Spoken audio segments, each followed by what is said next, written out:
Well, thanks for this opportunity to bring you up to speed with our plans about gathering once again. And I particularly want to thank all of you who filled out the NBC COVID Roadmap survey. Your responses were incredibly helpful in helping us to be able to make some decisions about how we might be able to gather again. It's good to know that the bulk of us are desiring to get back together, to worship together once we reach that 80% threshold. And the good news is we're not far away from that 80% mark. And the other good news that I'm delighted to say is that we will do exactly that. We are going to be back on site the first Sunday after the first Monday that we have reached that 80% mark. Now, looking at the vaccination data at the moment, it's not possible to be precise about when that will be exactly. But when you look at it, it is likely that it will be either the 24th or the 31st of October, so only a few weeks away.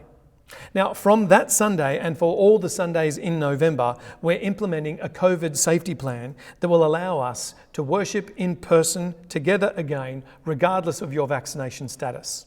Here are the main things to know. We will be resuming the 9:30 and the 5 o'clock services, and both of those services will be live streamed for those who are unable or hesitant to return as yet. At both of those services, we'll be having ministry to kids up and running. And so that you know, all of the staff, all of those that are ministering to our kids and youth, and in fact, all of the serving volunteers will be doubly vaxxed as required. We're delighted that we're going to be able to get together, to catch up, to spend time with one another. And in order for us to do that, we'll be serving coffee after the morning service at 9:30 and before the 5 o'clock service. And we're looking forward to actually ramping up our hospitality as we are allowed to do so. We will be limited by the 4 square metre rule and the physical distancing requirements. This means that we'll be asking people to pre-register for services, and you'll be required to check in via the Service New South Wales QR code.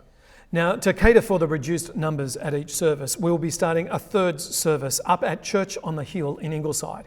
It'll be happening at 2 p.m. each Sunday. It'll feature an afternoon tea, and whilst there's no kids ministry happening there, kids are more than welcome.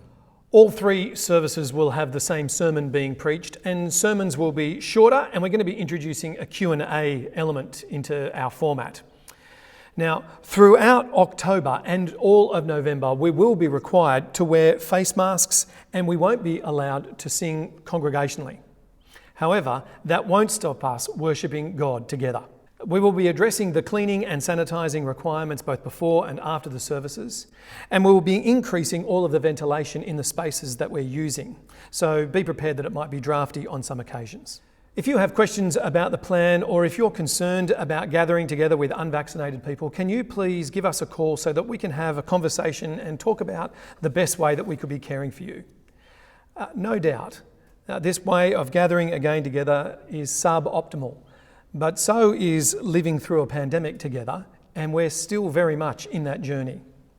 And so, as we learn to continue to live with COVID-19, we also get to continue to live as God's family on His mission, as sisters and brothers in Christ, learning how to love one another and to bear with one another and to serve one another, all for His glory. And that's what we're seeking to do. We look forward to seeing you face to face very soon before the end of October, and we will let you know as soon as we know when that Sunday will be. God bless.